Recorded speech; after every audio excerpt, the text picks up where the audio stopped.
Students, आज के इस वीडियो में हम पढ़ने वाले हैं इब्न बतूता और भारतीय शहरों के बारे में। Ibn Battuta and Indian cities. जैसा कि आप जानते हैं, आपके चैप्टर का नाम है यात्रियों के नज़रिए, यानी through the eyes of travellers. हम बात कर रहे हैं लगभग मध्यकालीन समय की। मध्यकालीन समय वह समय है जो 7वीं शताब्दी से लेकर 16वीं शताब्दी तक चलेगा और जिसमें भारत में कई प्रमुख अंतर्राष्ट्रीय यात्री बहुत सारे देशों से आए, जिनमें आपके एनसीईआरटी के इस चैप्टर में 3 बहुत प्रमुख हैं: अल बरूनी, इब्न बतूता और फ्रांसवा बर्नियर। अल बरूनी आए थे गजनी से और इब्न बतूता आए थे मोरक्को से, अफ्रीका का उत्तर पश्चिम में एक देश है, और फ्रांसवा बर्नियर आए थे आपका फ्रांस से।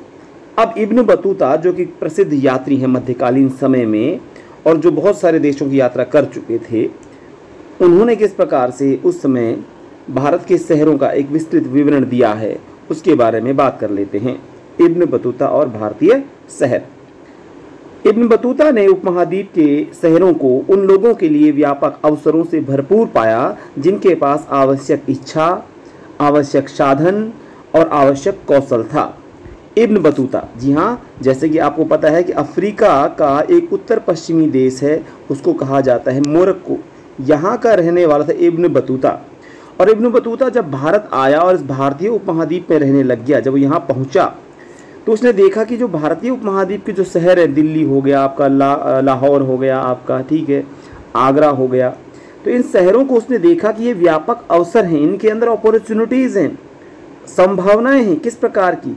जिन लोगों के पास, जो कहीं से भी आते हैं, इच्छा हो, उनके अंदर डिज़ायर हो कुछ करने की, साधन हो। साधन का मतलब उसके अंदर या तो ज्ञान हो, उसके अंदर धन हो, कौशल हो। कौशल का मतलब कोई संगीत कला में निपुण हो, अगर कोई कारीगरी में निपुण है, अगर कोई घुड़सवारी में निपुण है, तलवारबाजी में निपुण है, अच्छा सैनिक है, अच्छा बोलने वाला है, अच्छा ज्ञानी है, सरिया का विद्वान है, कानून का विद्वान है, किसी भी प्रकार का ज्ञान अगर किसी के पास है, किसी भी प्रकार का साधन किसी के पास है, धन है, कौशल अगर किसी के पास है, तो वह आए और भारतीय शहरों में आएगा और व्यापक अवसरों से भरपूर इस शहर में वो आ सकता था। मतलब कुल मिलाकर के शहर ऐसे उसने पाए भारतीय उपमहाद्वीप के अंदर, जहाँ लोग अपने विकास को, रोजगार को बढ़ा सकते हैं।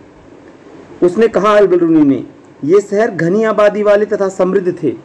अल बरूनी के अनुसार भारत के शहर घनी आबादी वाले थे। आज भी भारत के शहर घनी आबादी वाले हैं। अगर हम दिल्ली और लाहौर, आगरा का एग्जाम्पल लें, शहर घनी आबादी वाले, डेंसली पॉपुलेटेड, समृद्ध, प्रॉस्परस थे।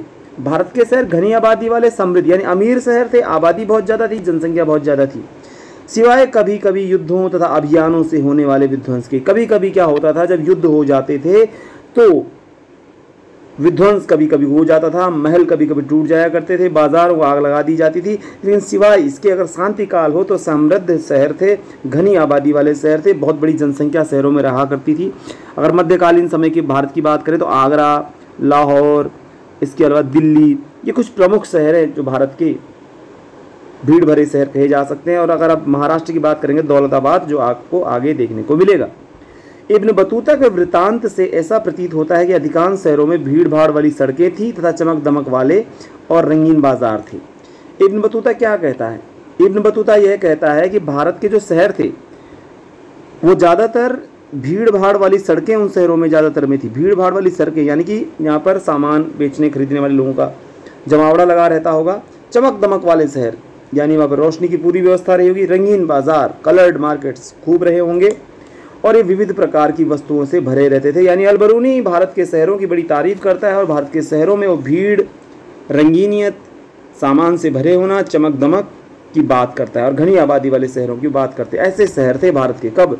मध्यकाल में, लगभग 1300 से 1350 तक का पीरियड तो आप मान ही सकते हैं, जब तक अल बरूनी भारत से वापस जाता है, चीन से वापस लौट आने के बाद।